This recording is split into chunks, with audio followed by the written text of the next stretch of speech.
നമസ്കാരം. പ്രധാന വാർത്തകൾ. മുനമ്പം പ്രശ്നം പരിഹരിക്കാൻ മുഖ്യമന്ത്രി ഇടപെടുന്നു.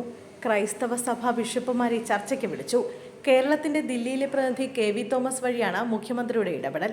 മുഖ്യമന്ത്രിയുമായി ചർച്ച നടത്തുമെന്ന് കോഴിക്കോട് ആർച്ച് ബിഷപ്പും വ്യക്തമാക്കി.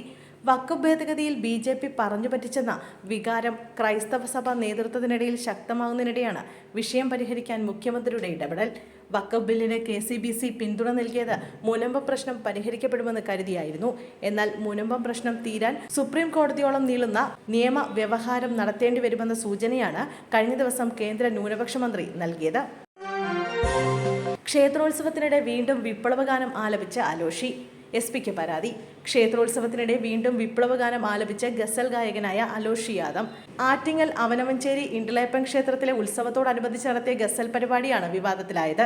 സംഭവത്തിൽ നടപടി സ്വീകരിക്കണമെന്നാവശ്യപ്പെട്ട് ബ്ലോക്ക് കോൺഗ്രസ് കമ്മിറ്റി ആറ്റിങ്ങൽ പോലീസിലും റൂറൽ SP-ക്കും പരാതി നൽകി. വിപ്ലവഗാനം പാടുമ്പോൾ അലോഷിയെ പ്രോത്സാഹിപ്പിക്കാൻ പാർട്ടി പ്രവർത്തകരും ഉണ്ടായിരുന്നതായി പരാതിയിൽ പറയുന്നു. നവീൻ ബാബുവിന്റെ മരണം. CBI അന്വേഷണം ആവശ്യപ്പെട്ടുള്ള കുടുംബത്തിന്റെ ഹർജി തള്ളി സുപ്രീം കോടതി. എല്ലാ കേസുകളും CBIക്ക് വിടേണ്ടതില്ലെന്ന് സുപ്രീം കോടതി വ്യക്തമാക്കി. ആത്മഹത്യാ പ്രേരണ കുറ്റം നിലവിലെ അന്വേഷണത്തിൽ ഉൾപ്പെടുത്തിയിട്ടുണ്ടെന്നും കോടതി പറഞ്ഞു. CBI അന്വേഷണം ആവശ്യപ്പെട്ട് ഭാര്യ മഞ്ജുഷയാണ് സുപ്രീം കോടതിയിൽ ഹർജി നൽകിയത്. ഇപ്പോൾ നടക്കുന്ന അന്വേഷണത്തിൽ വിശ്വാസമില്ലെന്നാണ് മഞ്ജുഷ ഹർജിയിൽ ചൂണ്ടിക്കാണിച്ചിരിക്കുന്നത്. CBI അന്വേഷണം വേണമെന്ന ആവശ്യം നേരത്തെ ഹൈക്കോടതി തള്ളിയിരുന്നു. തുടർന്നാണ് കുടുംബം സുപ്രീം കോടതിയിലെത്തിയത്. അഭിഭാഷകൻ MR രമേശ് ബാബുവാണ് ഹർജി സമർപ്പിച്ചത്. കോട്ടയത്ത് അമ്മയും മക്കളും ആത്മഹത്യ ചെയ്ത സംഭവം. ഭർത്താവിന്റെ കുടുംബത്തിനെതിരെ യുവതിയുടെ വീട്ടുകാർ. മക്കളുടെ മരണത്തിൽ ദുരൂഹതയുണ്ടെന്നും മക്കൾക്ക് നീതി ഉണ്ടാകാൻ ഏതറ്റം വരെ പോകുമെന്നും ജിസ്മോളുടെ അച്ഛൻ മാധ്യമങ്ങളോട് പറഞ്ഞു. ജിസ്മോളുടെ ഭർത്താവിന്റെ വീട്ടിൽ പ്രശ്നങ്ങൾ ഉണ്ടായിരുന്നു. മുമ്പൊരിക്കൽ ജിസ്മോളെ ഭർത്താവ് മർദ്ദിച്ചിരുന്നുവെന്ന് സഹോദരൻ ജിറ്റു പ്രതികരിച്ചു. ഭർത്താവിന്റെ വീട്ടിൽ ഭർത്താവിന്റെ അമ്മയുടെ സഹോദരിയും ജിസ്മോളെ മാനസികമായി ബുദ്ധിമുട്ടിച്ചിരുന്നു. മരിക്കുന്നതിന് മുമ്പ് ആ വീട്ടിൽ എന്തോ കാര്യം സംഭവിച്ചിട്ടുണ്ട്. അതെന്താണെന്ന് അന്വേഷിച്ച് കണ്ടെത്തണം. ജിസ്മോൾക്ക് ആവശ്യമുള്ള പണമൊന്നും അവർ കൊടുത്തിരുന്നില്ല. ഭർത്താവിന്റെ അമ്മയുടെ സഹോദരിയും ജിസ്മോളെ മാനസികമായി ബുദ്ധിമുട്ടിച്ചിരുന്നു.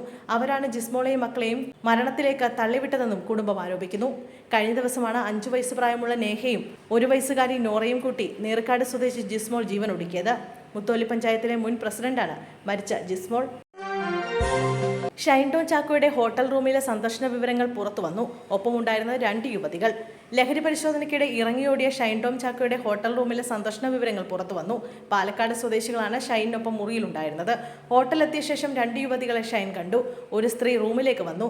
അവർ പിന്നീട് മറ്റൊരു റൂം എടുത്തു. ബാറിൽ വെച്ച് ഷൈൻ മറ്റൊരു സ്ത്രീയെ കണ്ടു. യൂബർ വിളിച്ച് ഷൈൻ പറഞ്ഞയച്ചു. പാലക്കാട് സ്വദേശികളാണ് മുറിയിൽ ഷൈനൊപ്പം ഉണ്ടായിരുന്നത്.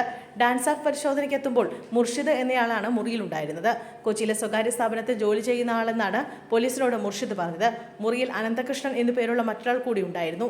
ഡാൻസ് ഓഫ് സംഘം എത്തുമ്പോൾ ഇയാൾ മുറിയിൽ ഉണ്ടായിരുന്നില്ല. പിന്നീട് ഇയാളെയും വിളിച്ചു വരുത്തി ചോദ്യം ചെയ്തു. ഇയാളെയും വിട്ടയച്ചു. പാലക്കാട് സ്വദേശികൾ റൂമിലേക്ക് എത്തിയത് ഇന്നലെ വൈകിട്ടോടെയാണ് എന്നാണ് ഹോട്ടൽ അധികൃതർ വ്യക്തമാക്കിയത്.